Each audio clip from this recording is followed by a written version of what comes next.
Yo. Pronounce it like the letter, I don't say it at all. It's your boy S, and this is Barz Wrestling Media. Hey, I'm gonna make this really quick. So Scott D'Amore has been fired. Anthem Sports, which is over top of TNA, has fired the TNA president, Scott D'Amore, and has replaced him with a new president. I will be posting the link, or basically the actual information, so you guys can see it for yourself. I don't agree with that at all as far as him being fired. I don't know why he would get fired, especially considering the fact that there's been so many positives that has been said about him. So if you have all these positives and no negatives, why are you getting rid of him when he's brought nothing but a cool morale to your professional wrestling company? So I don't know what to say, because there's no negatives out there. You know, usually when something happens or whatever, there's a lot of red flags. There's no red flags on him. There's no red flags on this guy, you know? So what really were you firing him for? He put the company on his back since 2003 all the way till now. He had a company on his back. Through all the controversy, he's been able to keep the company afloat. So you get rid of that to replace him with somebody else.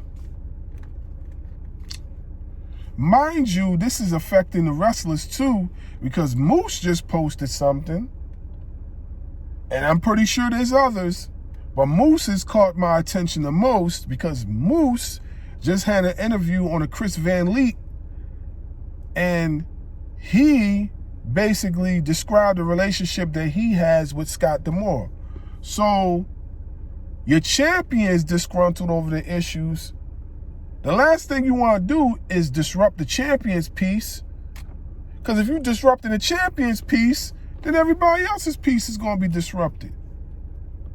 So again, I ask, what were you firing this guy for? What were you firing him for?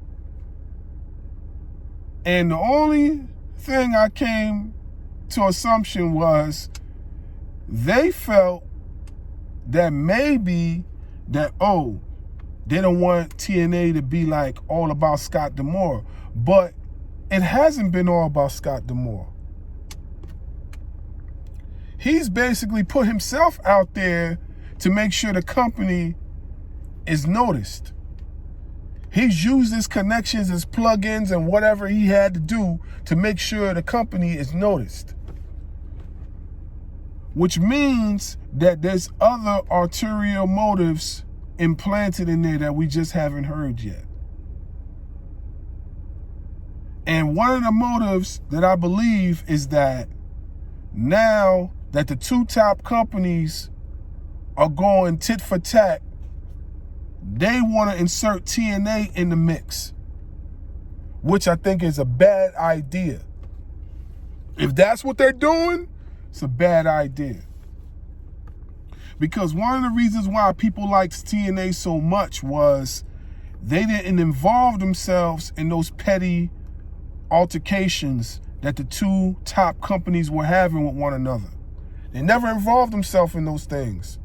So now you want to insert TNA in there, I don't think is a good idea. TNA was liked because TNA was its own entity. It wasn't nothing like WWE. It wasn't nothing like AEW. TNA was its own entity. So now you want to insert them in the whole professional wrestling war. I think is a good idea, because it's going to take the attention off the company and put more attention on the beefs, the wars.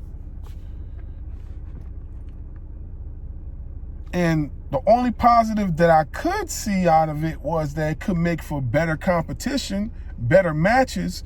But unless the companies are working together, you know what I mean? Which is a possibility considering the fact WWE has worked with TNA before and AEW has worked with TNA before. So maybe, just maybe, them inserted in there could bring everybody together. I don't know. This is just my thoughts. But like I said, I think it's poor judgment to let go Scott D'Amore. Anyway, you guys can like, comment, share, give your thoughts. Let your boy know what you're thinking. I will definitely put the link of this article in there and you tell me what you think. As for me, I'm out of here. Barz Wrestling Media, deuces. Follow on TikTok for more.